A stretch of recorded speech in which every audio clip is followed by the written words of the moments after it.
Welcome everyone. One more strategy stop. This week is kind of back, so we have a good start to the year with a lot of interesting talks. So today we have Dimitris Kolonelos, who is a PhD student at this Institute. He's Arka. So Institute, at this Institute, it is BTech here and work with he's worked on several interesting topics since he started research broadly using about proofs and multiplied information. And today he's going to be telling us about an interesting work which is on new threshold encryption schemes for PBS and Mempool. Okay.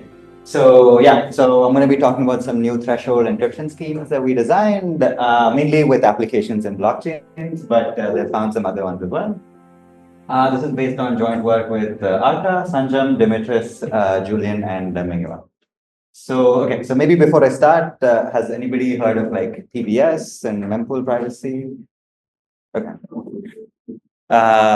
Cool. If you haven't, we'll define everything. Okay.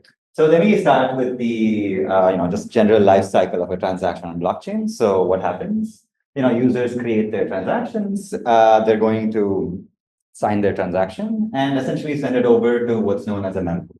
So think of this as a bulletin board. Anybody can read and write from it. Miners pick up whatever transactions they like from here.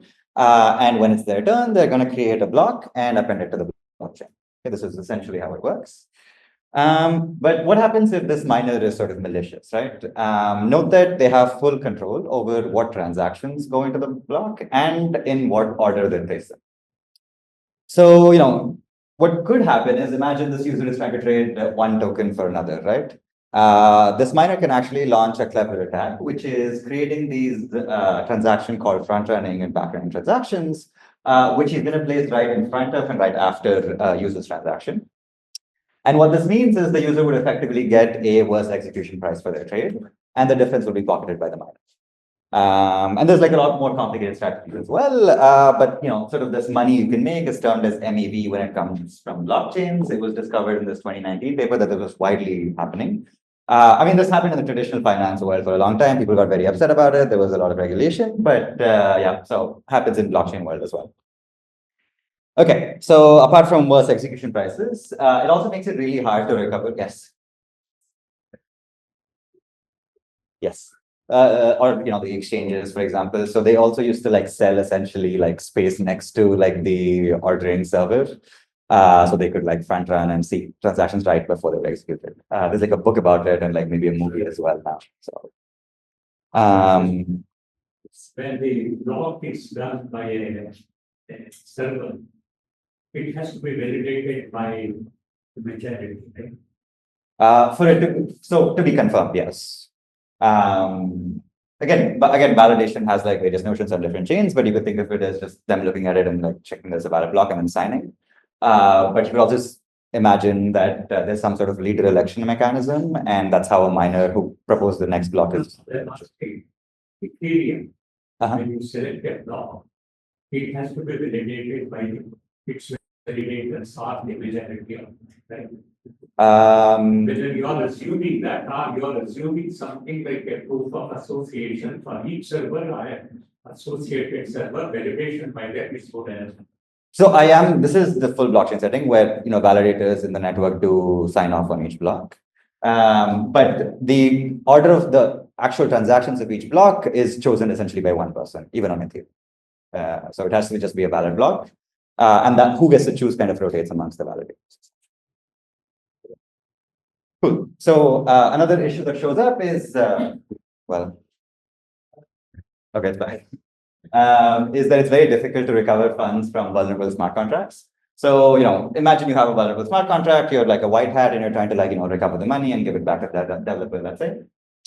So what could happen is this front-running miner could see that you're trying to, carry out this recovery operation and essentially copy your transaction because they realize, oh wait, if I just replace the receiver address with my address, the money still just comes to me and I could pocket it. And there's actually bots that do this, and there have been white hat operations that were disrupted because of this kind of front-running attacks. Another thing that it does is it sort of incentivizes centralization and also network congestion. So just overall makes the system performance worse because people are really trying to get these front-running opportunities into the chain. Okay, so broadly people sort of agree that MEV causes a lot of problems. Now, what can we do about it, right? So one strategy is to sort of embrace it as like a part and parcel of like decentralized systems, because maybe you could say, because you're in a decentralized system, it's on the user to like sort of protect themselves against these kinds of attacks and sort of maybe front run themselves and not leave any opportunities behind.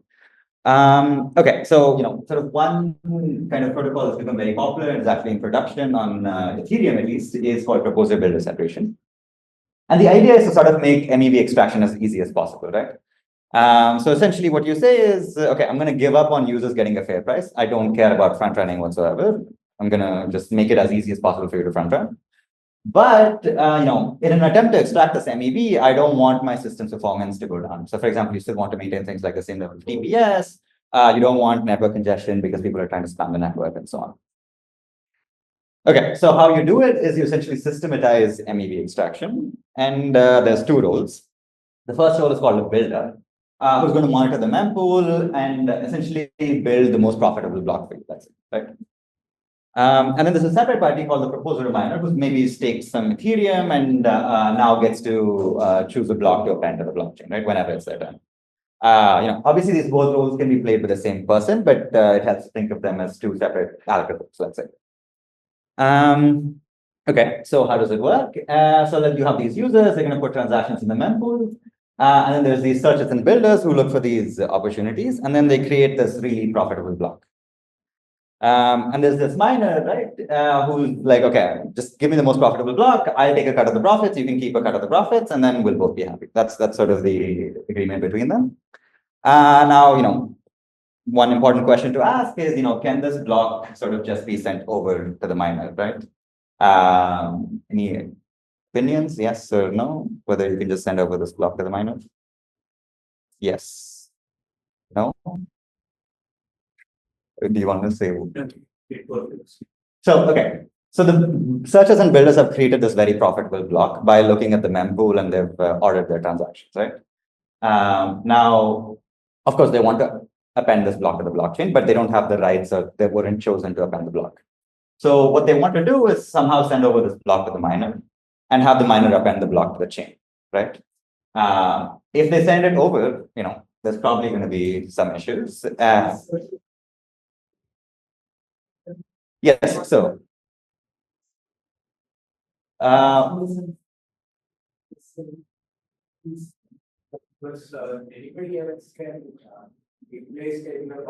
Precisely. So the miner would effectively copy the strategy used by the builders, and he would effectively steal their strategy and keep all the money, right? So you want to guarantee that this is the exact block that this miner is going to append and not something else. So how do you do it? You introduce sort of a trusted party in the middle. Think of it typically as trusted hardware, which effectively does like an escrow of this block. So what it does is it sends over the header of the block. Think of it as like a hash of the transactions and so on. And it demands a signature on the header of the block from the miner. And then once it receives that, then it's going to send over the full block. So what does this effectively achieve? This signature, turns out, is equivalent to proposing the block to the network. And a miner should not propose more than one block when it's their turn. Doing so is effectively malicious behavior, and their stake gets slashed when they do. So, when this happens, this signature is effectively like a crypto economic commitment. It doesn't prevent them from proposing something else, but they lose money if they do. So you have this miner bind it to this block, and the trusted relay also sort of releases to the network, and the miner is also expected to sort of release it to the network, and that's how it gets appended. Does that make sense? How you're preventing them from like effectively stealing the strategy. Good. So if you just send it over, this isn't signed or anything. It just contains like a list of transactions. So the miner could effectively copy whatever strategy the builder has used.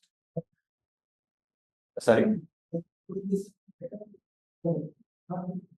Okay. So there's also like another thing that you need to do, which is that you kind of need to execute the block and be sure you're going to get paid whatever bit. So this is going to be like a auction process, and the miner is going to select the most profitable one across different builders and searches. So there is some soundness guarantees also that you would want there.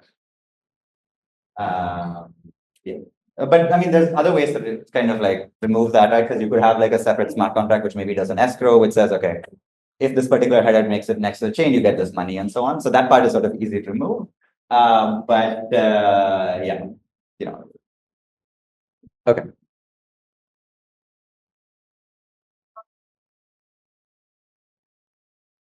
Right. So the relay is going to like effectively run this auction process, and then he can say, okay, just give me the most profitable block that you've seen so far, and it just gives him that header. Okay, so there's, come to the first problem that I want to solve today, which is that, there's like a trusted centralized party in the middle, not great. Another thing is it actually incentivizes co-location physically with the relay. We'll see why in just a second, but essentially, the later you make this call asking for the block, the more money you make. So, there's only like, I think at this point, like 7 or 8 relays in the world. And that number is kind of dwindling because, relays don't really make money. It's like a public good with like costs and risks associated with it. So, ideally you would like to just get rid of this relay.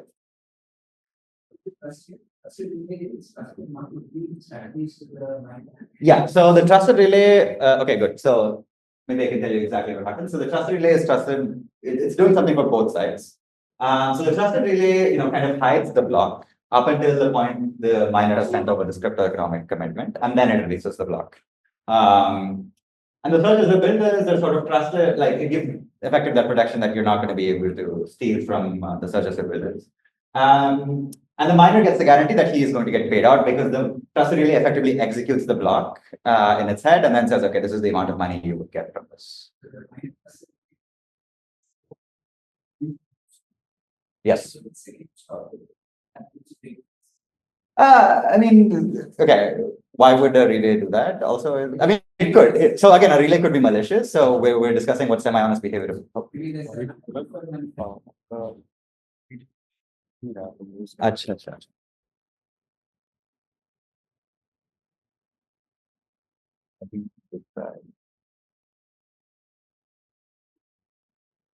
Yeah, okay. Right. So it also definitely. So that you're also trusting it for that. Yeah. There's a lot of stuff that goes on, and also there's apparently relays have started charging builder rent now, which is like builders have to kind of pay money to be able to send their bids to the relay, and that's how they want to make money. Yeah, it's like a whole world out there with this. Okay, good. So let's look inside the relay, right? What's going on? So this is like a 12-second epoch, right? Each Ethereum slot. And each of those dots is a bid for what I'm willing to pay the proposer for including miner. So at some point within this 12-second slot, the miner is supposed to call the relay saying, give me the most profitable block. And then they should be, signing that and then doing all this. So as you can see, because it's just like monotonically increasing set of bids, the incentive is to call it as late as possible. And, people showed that if you call it like 2 seconds later or something, your net annual whatever return increases by like 15% or something. So, there's like real incentive to do this. And also like, sometimes these arbitrage opportunities are like in the several millions. So, you really want to like play these timing games to make the most amount of money. That's a dashboard. If you go there, there's like a lot more details on this stuff. Okay. So what is the second approach, right? So we discussed like this embrace approach where you can kind of accept MEV. But there is like this other train of thought where you want to say, okay, MEV is generally bad, and we want a system where, users should be able to just easily interact with the blockchain without having to deal with all of this stuff. Okay, so how can we fight MEV, right? Any ideas? It's in the title of the talk. So you're proposing maybe like an MPC solution to do block building? Or, yeah, so that is one option. But the problem is, it does get kind of messy because you also want to validate transactions and again, who do you trust to be this committee and so on? All of that stuff gets kind of complicated, but people have proposed that as well. So what we are proposing is to essentially encrypt the transactions. Now, okay, I haven't told you where you encrypt and who you encrypt to, but let's say you encrypt them. So now the front-running miner essentially has no better strategy than just arbitrarily organizing them. This is effectively emulating the MPC idea. Good. So that now opens itself to like denial of service attacks and so on. So there's like some things you can do. For example, you could attach it, technically speaking, as zero-knowledge proof that, okay, my transaction is valid, and with this state of the chain, it does execute and so on. There are other solutions people have proposed, like sort of raising the base fee to like a point where it prevents denial of service attacks. You could also only encrypt like part of your transaction, which is like just which token you're exchanging for which token, for example, and then give efficient range proofs regarding those items. So this is like a whole solution space, but you are right in that it complicates the. It has to be regulated by integrity. Will there not be any e-copy transaction? Good. So I haven't explained the full system yet, but looking ahead, what's going to happen is the transactions do get decrypted after block confirmation. So you still have to. Select a block, it's an encrypted transactions that has to be validated by the integrity of the service. Yes. And so how will that take place? The expectation could be that you either validate the encrypted block and then you have to delay the execution of the block, which is again acceptable, right? You could kind of bake it into your consensus protocol that this is what we'll do, where we are just validating blocks of data. This is not how Ethereum works right now. Sorry? What did you say? You could just like validate just like a blob of data, right? So it's just like some sequence of bytes, and we're saying, okay, the miner said this is what we're going to include in the block next, and this is it.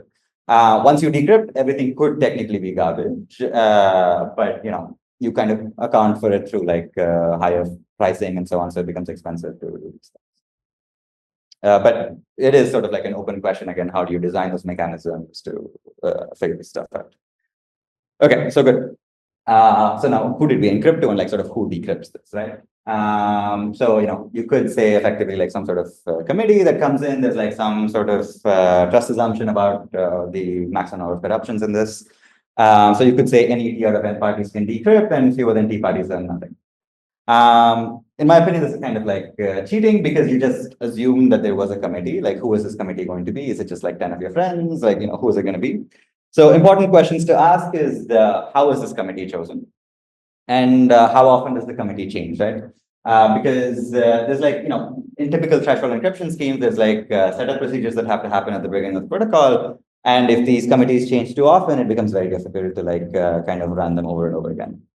Okay, so there's sort of like an easy way of building these encrypted mempools that I just outlined, which is you trust maybe 321-year-old founders and their friends, and then that's it. It's like 10 people, and then you're okay with that trust assumption. And the committee basically never changes except for like maintenance reasons or something. And so you could do this pretty easily. But this is like privacy washing, because what if there's like a massive opportunity of like several millions of dollars, and then they don't keep their promise of not looking at your transactions. Okay, but there is like sort of the right way, in my opinion, because in typical blockchain systems, you have like a nice set of validators who are already sort of trusted to have like an honest majority assumption. I would like to use the same validator set to also protect the privacy of the transactions. And the committee, so for example, on Ethereum, actually changes every single block, which is chosen as like a random subset of the larger set. But there's several challenges to doing it the right way. I'll talk about them and discuss how we address them as well. Okay, so to quickly recap, threshold encryption is essentially encrypting a message to N parties such that it can be decrypted by any T out of N parties. You want some sort of semantic security to hold against any subset of fewer than T parties that collude. You want constant size ciphertexts, which is it doesn't grow the number of parties. That's important. And you want something known as non-interactive decryption. I'll just describe what it is in a second. Okay. So this comes to problem number 2 that I want to solve today, which is interactive setup, right? If you're in like a very distributed system, like a blockchain, nodes don't really want to talk to each other unless they really have to. And now you're saying, okay, maybe at the beginning of every block, you have to run like this, distributed key generation protocol, which is essentially setting up these threshold encryption schemes. And it's like an all-to-all communication. It gets really messy and expensive.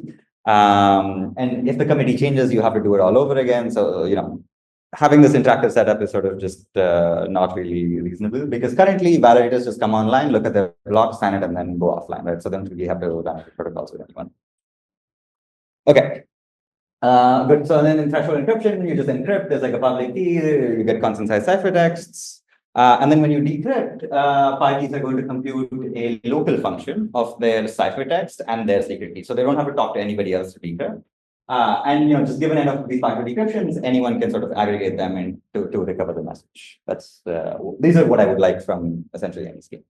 But also there's one last problem that I want to solve today, which is the communication required during decryption, right? So if you take something like threshold algorithm, right?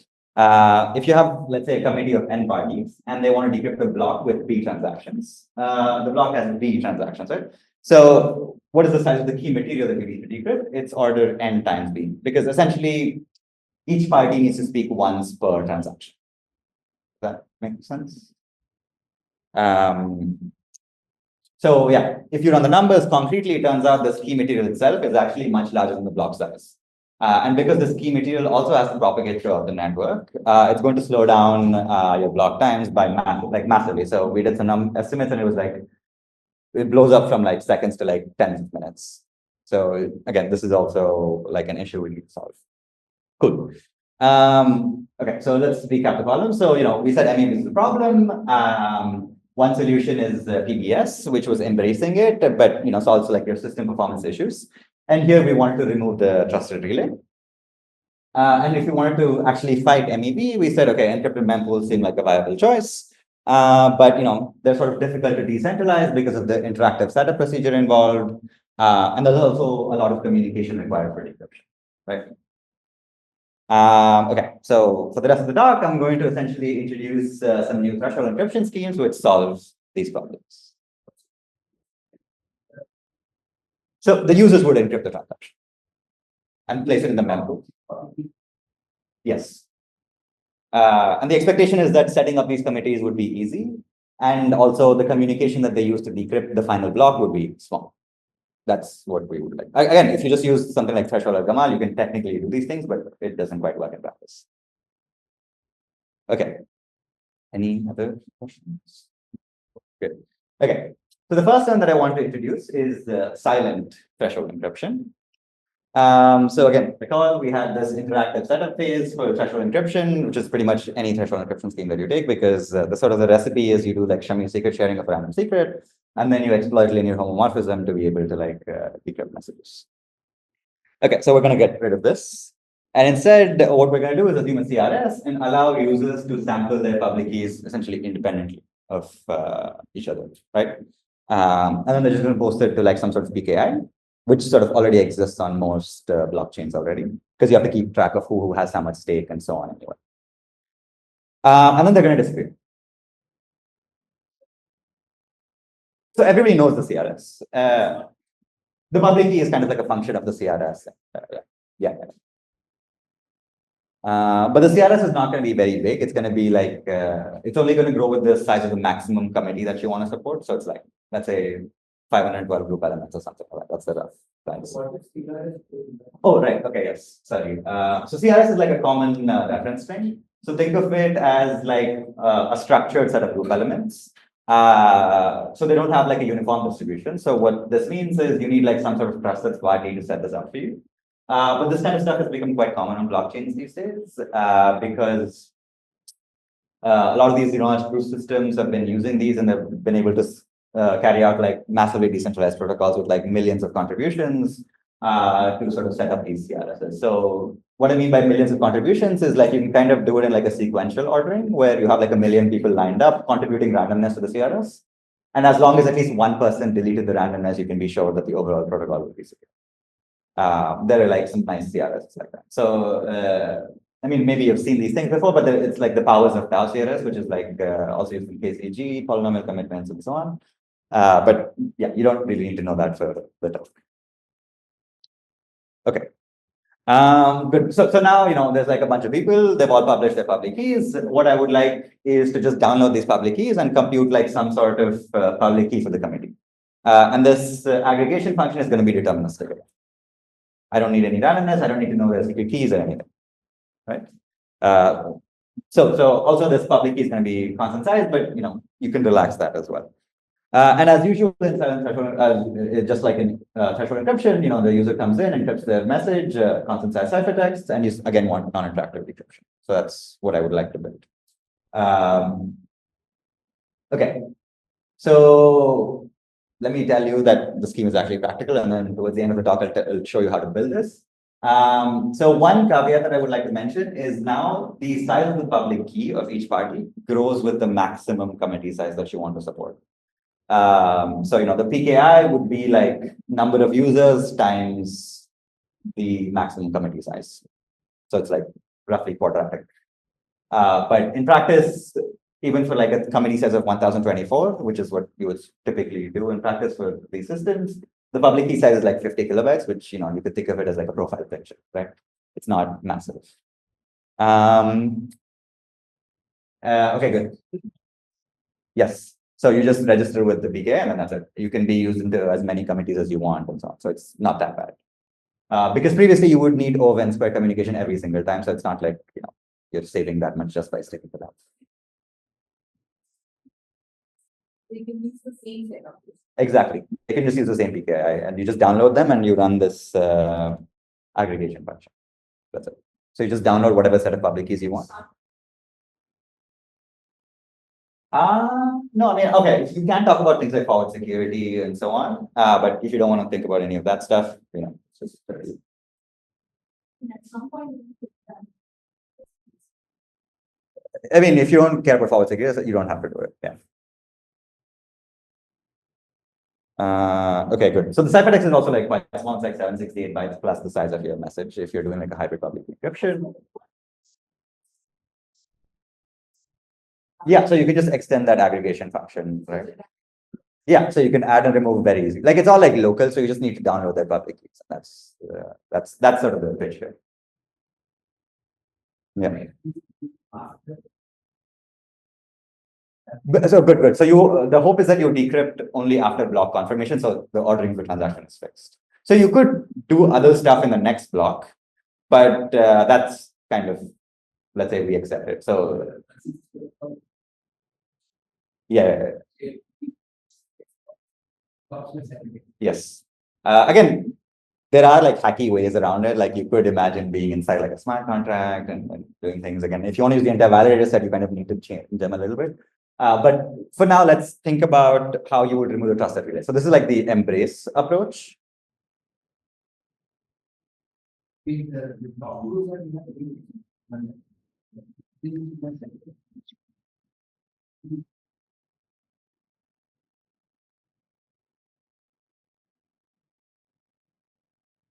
Yeah, the execution layer essentially would change.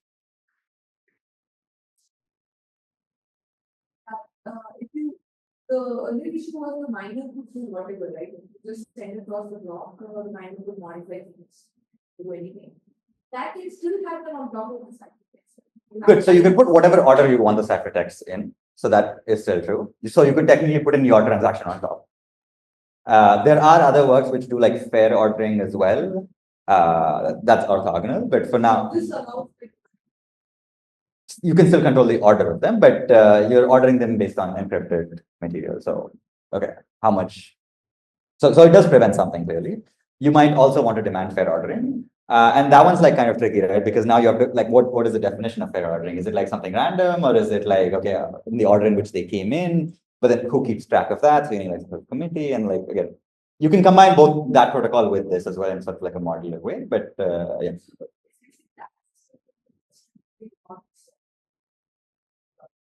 So the transfer relay take care of that. Of the ordering of transactions? Or? No. So the builder would like, okay.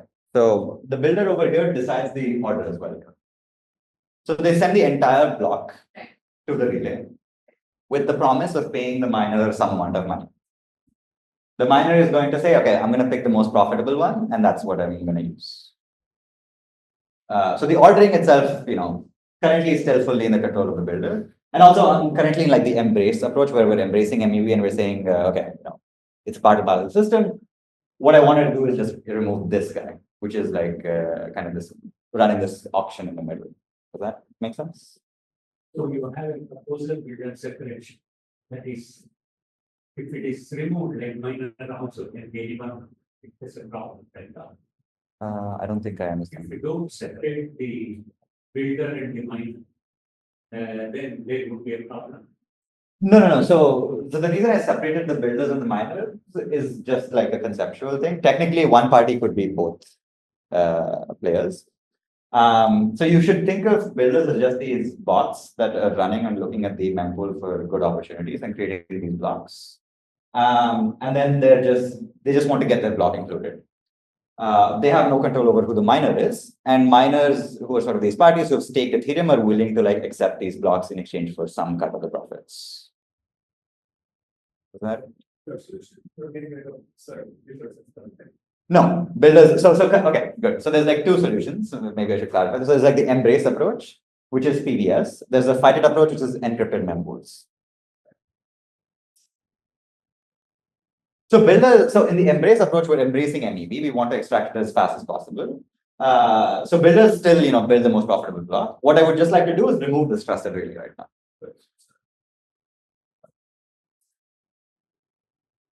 Okay, but yeah, I should clarify. So, okay, maybe the ordering of the slides is bad. So in world one, which is embrace, right? No, there is no front-end protection. So users are not sending encrypted transactions. They're not doing anything right now. What I would like to do is kind of get rid of this trusted relay element. Forget any MEV prevention. In world two, where we're trying to fight it, then users start sending in encrypted transactions. And that's when the miners, the block builders have no sort of advantage in. Yeah. Okay. So good. So in the embrace approach, the only thing that I want to do is remove the trusted relay, right? Because and I'm embracing MEV, right? So I'm accepting it as a part and parcel system. Okay. So we saw silent threshold encryption. We saw that sort of the issue with there was this trusted party. Do we have any ideas to remove the trusted relay? If you think about the role of the trusted relay, it's essentially to say that the block should be revealed only after sort of block confirmation or like the block has been proposed, right? Any ideas? Anybody wants to take a guess? I'm talking about getting rid of this proposal. Good. Okay. But now, Yeah. Okay. So maybe I should clarify. So okay. So there's three lines of thought happening. So the first line of thought is like we like proposal builder separation because we accept MEV. So proposal builder separation is going to stay. The only modification I'm going to make there is removing the trusted relay. okay. In the second line of thought, I believe MEV is bad, and I want to completely encrypt transactions so people don't have information about the real right? There is no proposal to builder separation. Yeah. So this is one way of like kind of extracting MEV efficient. What are the exact trade-offs? Like if you just remove this versus, there I guess. You mean like the embrace versus the fight it? Yes, I guess in embrace, like you won't have to modify anything about the blocks. Exactly. So it's a lot more simple. Yeah. And this is already in production. And a lot of people who are sort of stakeholders like MEV because they make a lot more money from it, and they're sort of the ones in charge of the decisions. So it's easier to get adopted. And again, is MEV bad? I guess it's more of a philosophical question of like, okay, what kind of protection should users have on decentralized systems and so on? People have varying opinions. But yeah, we're looking at solutions and both spaces. Hopefully that clears things up. It is illegal in the real. Yeah, exactly. Which is why you sort of also don't see like builders don't advertise who they are. They're sort of behind this anonymous website, just sitting somewhere, and yeah. Okay. Good. So how would we use silent threshold encryption to kind of get rid of the relay? So recall that it was doing two things. So the first, like the hardest thing to remove is kind of this escrow process, right? Of like, you only want to reveal the block after you've gotten confirmation that the miner is going to include it. So what's going to happen is instead of sending over blocks in the clear, you're going to encrypt the validator set, right? Looking ahead, it's actually like a witness encryption scheme where you kind of demand signatures on the block. But for now, just think of it as being able to encrypt the validator set. And because imagine you're using silent threshold encryption, so you can kind of just aggregate their keys and just do this very easily. And then you broadcast the block. Along with, let's say, like some sort of smart contract which guarantees that, okay, if this block was included, I make some money. right? Let's say you have like some sort of out of band logic that does that. So you can guarantee the miner will be paid. And so the key is to sort of decrypt this. You could think of it as the signatures on the block itself. The signatures are also going to be the partial decryptions, as we'll see later. But yeah, so the miner is going to get all of these bits. He's just going to choose the most profitable one and then just broadcast it to the network. Does that make sense? And again, the actual scheme is going to be very nice and very compatible with how attestations and stuff work on blockchains. But this is sort of how you can at least solve one side of the problem. Right. So one way of doing it is to say there's like a secondary smart contract that's running somewhere, and kind of these blocks get maybe submitted. Like you can think of it like an auction system, but this is like much more easier to handle, right? Because you only trust people's soundness, and you could say, okay, maybe the top transaction is unencrypted, let's say, which is going to first pay the miner, and then everything else happens. So you can just execute upon it. So that's one way. Or you could say that's like some sort of escrow mechanism where you say, okay, if the miner just presents a proof that this block was included, he takes the money from it. There's like various ways. I don't think that's like challenging, especially on blockchains. It's this first part, which is like, okay, how do I reveal only after confirmation, right? Because it's possible that even though some blocks get some attestations, you still don't want to reveal what that is, right? And you also don't want the miner to be able to locally sign and just decrypt everything. So you really want to tie it into the block confirmation.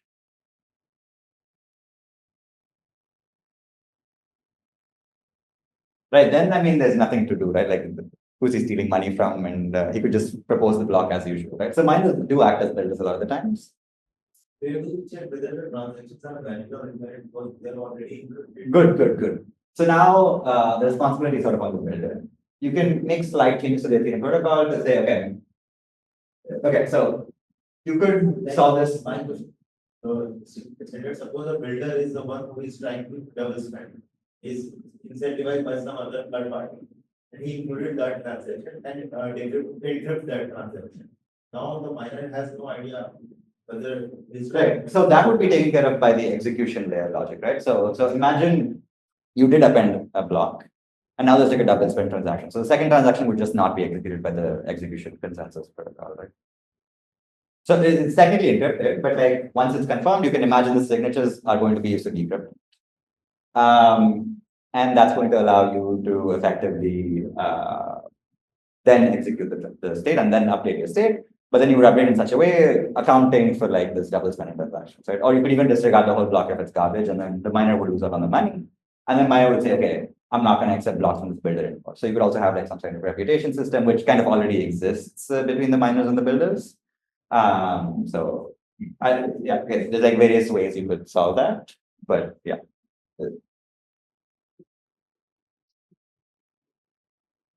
So okay, good. So it needs a lot. No. So you know who the validator set is for a particular slot ahead of time in Ethereum at least. So you can just download their public keys, aggregate and encrypt.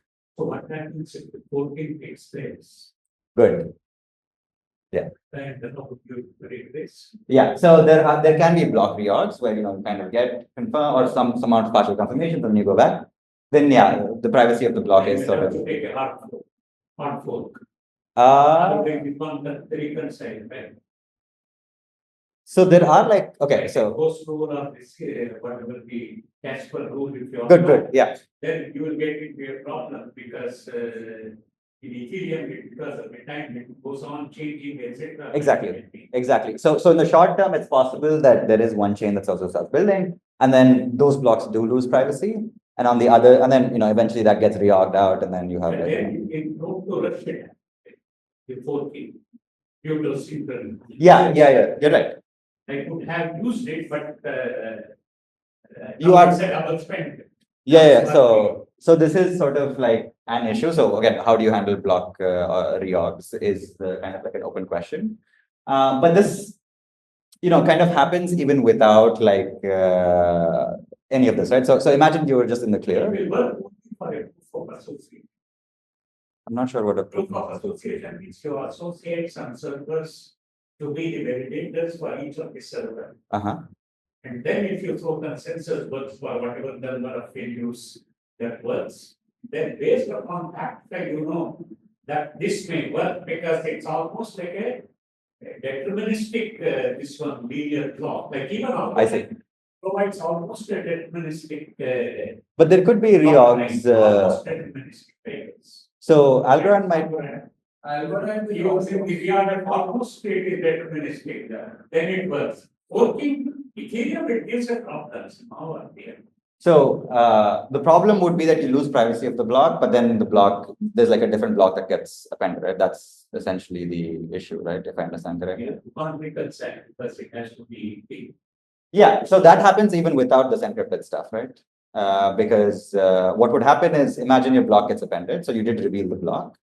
But then your block got reorged out, but now your strategy is out there for everybody to see. So that sort of happens even without what we're doing.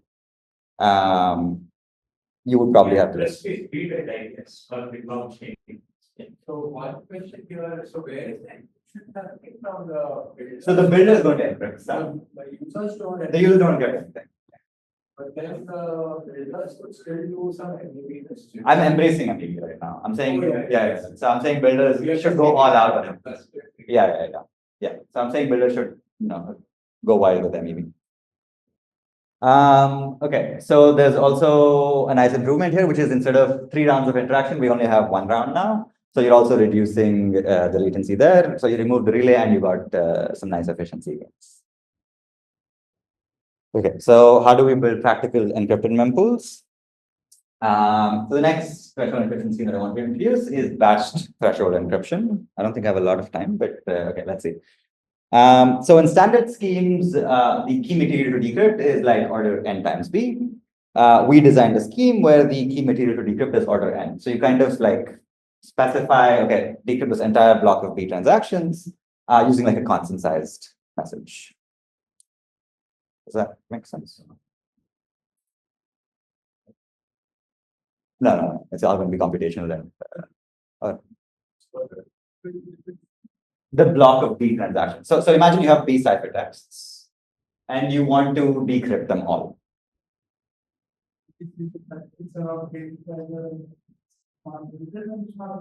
No. Oh, okay, sorry. Good. So this is like the embrace approach. Okay, yeah. I should really reorganize these slides too.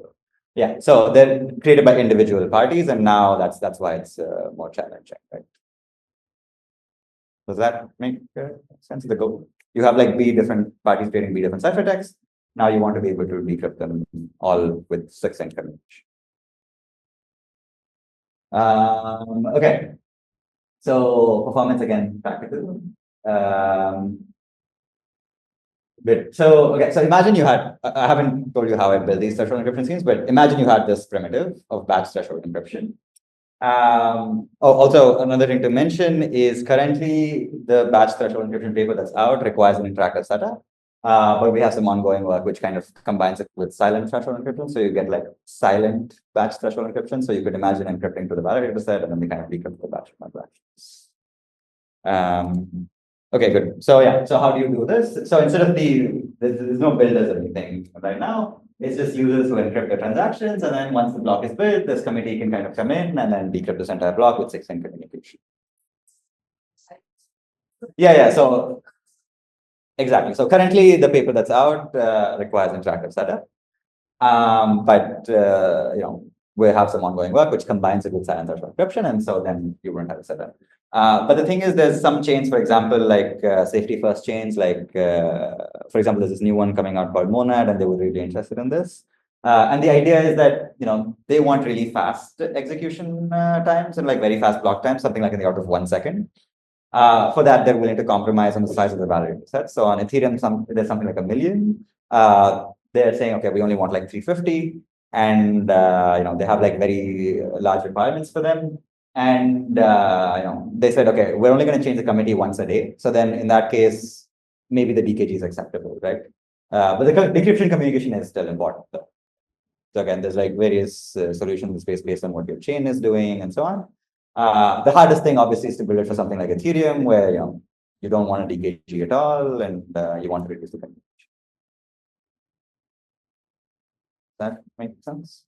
If you use this shared state there, the key management will become a lot content. What? after the fraction secrets are announced, you don't know whether it's legal or not, isn't it? No. So the way it works is you establish like a secret sharing of a secret, let's say some integer. But then you use like homomorphic operations over groups to only announce like partial decryptions, and then you can't recover the secret from the partial decryptions. So you can kind of decrypt arbitrary ciphertexts. Okay, good. So cool. So summary of the solutions. To remove the trusted relay, we use silent threshold encryption. To do encrypted mempools, we said, okay, silent plus batch threshold encryption should kind of get you where you want to be. That all makes sense? What worked out? I haven't built anything yet, but this is sort of how you would use that to happen. So I want to quickly mention some concurrent work. So there was like a 2024 Usenix paper, I think, which was the first one that did batch threshold encryption, but there were some issues. And then in the same year, we and like another group both fixed that issue. Just some slight differences. And there's another paper which came out, which uses completely different techniques based on like homomorphic puncturable PRS. They have like, so it's like trade-offs. So we have like, so essentially when you encrypt a message, you kind of have to encrypt to a block number, which is not great because you would like your ciphertext to be included in any block. So BFOQ24 got rid of that. So this is like minor technical details, but they have like worse decryption time. So our decryption time is quasi-linear. So it's like B log B to decrypt an entire block, but they require B squared. But yeah, this is just batch threshold encryption with interactive setup. Yeah. So our time is better, but we have like a slot dependence, but they don't have a slot dependence. And there's ways to get rid of it as well. But yeah, just wanted to mention something. Happy to again chat more about this later. Okay, good. So in the 7-8 minutes I have, okay, how do we actually build them? So okay, so let's think about feasibility, right? Can we build silent threshold encryption given something very powerful? Let's say like obfuscation or like maybe witness encryption for all of NP. Any thoughts, any ideas? Also witness encryption is like you can encrypt a message to sort of like an NP relation where you sample sort of like a statement and then you can say, okay, if you know a witness for that statement, you can decrypt my message. So again, very powerful objects. We don't really know how to build them for all of NP, but imagine, right? So suppose we have a witness encryption for the following, right, which is, I know T signatures from some subset of these n public keys on some string tag, right? The tag is sampled as part of the statement, and the set of public keys are part of the statement. The T signatures and sort of which subset it is part of the witness, right? Again, for now, forget about succinctness and so on. We'll see how we actually get that. But imagine you had this witness encryption scheme. So to compile this witness encryption scheme to a silent encryption scheme, what would you do? Each party is going to sample their signing keys independently, right? And then when you want to encrypt to this committee, you sort of just witness encrypt with like a randomly sampled string, right? So the aggregation function is just taking these public keys into this witness encryption algorithm, and then you get your ciphertext. And partial decryptions are just going to be signatures on this tag. And to sort of aggregate and actually recover the message, you would just gather enough signatures and then just run the witness encryption decrypt algorithm. Does that make sense? Okay. So what do we build? We build it for the class of BLS signatures, which is concretely efficient for the relation above and has constant size ciphertexts. Right. Okay, good. So let's ask, witness encryption for all of NP is a very powerful object, but like what can you actually do that's like efficient, right? So imagine you have NP relations with linear verifiers, right? So I'll define what linear is in a second. But yeah, has everybody seen pairings before? If you haven't. Yeah, okay, good. So cool. So express the verification circuit for your NP relation as a set of pairing priority equations, right? So essentially they're going to look like this. So I'm just separating. So imagine X and W as group elements, either coming from G1, G2. And your NP relation to verify it, you want to say, okay, I just want to check that something like this, hopefully it's right. So there's essentially 3 different kinds of terms. Statements getting paired with the statement, statement gets paired with a witness, and a witness gets paired with a witness. I'm going to say that the NP relation is a linear verifier if I can express it as a set of pairing order equations where these types of terms don't occur. That's it. Make sense? And there's like a very simple compiler, which you can take these pairing order equations and then you can build a witness encryption. I mean, it's not too hard to see because all you have to do is sort of like add some randomness on top of the statement terms, and then once you have a witness, you kind of just take like a inner product with your witness and the ciphertext, and you kind of get it. Again, this compiler is not too complicated. Okay, so what does this compiler do, right? So instead of asking for like this witness in this complicated language, we said, okay, all you have to do is build a linear verifier for this particular NP relation, right? And once I have that, I get silent threshold encryption. So the rest of the talk is just going to focus on building this linear verifier. Okay, so what does the construction look like? So let's recall the BLS signature. So it's going to be, so the public key is just due to the SK is your secret key. To sign, you would hash your message to D2, and you would raise it to the secret key, right? And to verify, you just check this pairing priority. So it's the generator paired with the signature, and then it's the public key paired with hash of the message. So this hash is typically your random oracle, and it's just mapping arbitrary strings to group elements, right? Okay, so cool. We've had BLS signatures since like 2001. What's so special about them? So if you set the public key and the message to be part of the statement, you'll see that this actually has a linear verifier if you set your signature to be the witness. And if you apply the compiler to this, you'll see that you'll recover the Bonnet-Franklin IP. So, okay, good. So for n equal to 1, we have this, yeah, okay. Good. So we have linear verification. Another nice property of BLS signatures is that they support aggregate verification, which means you can succinctly verify that a message M was signed by all n public keys in some given set. And the way you do it is you just multiply all of the public keys and you expect a signature under that aggregated public key, right? And to do this, it's also just constant time once you've aggregated your public keys. So this is sort of where our compression is going to come from and why we'll get constant size ciphertexts. Okay, good. So again, same thing here. If these public keys are part of the statement, you have a signature, you have a linear verifier for this n out of n case, where you're demanding signatures from all n public keys. Okay, so the cool part will be how you go from n out of n to t out of n. Okay, good. So the high level plan is to first provably aggregate a subset of the public keys that participated in signing, right? So imagine, including or not including the public key by just, taking this PKI and then kind of doing like an inner product with like a selector vector BI. And that's going to give you like an aggregated public key.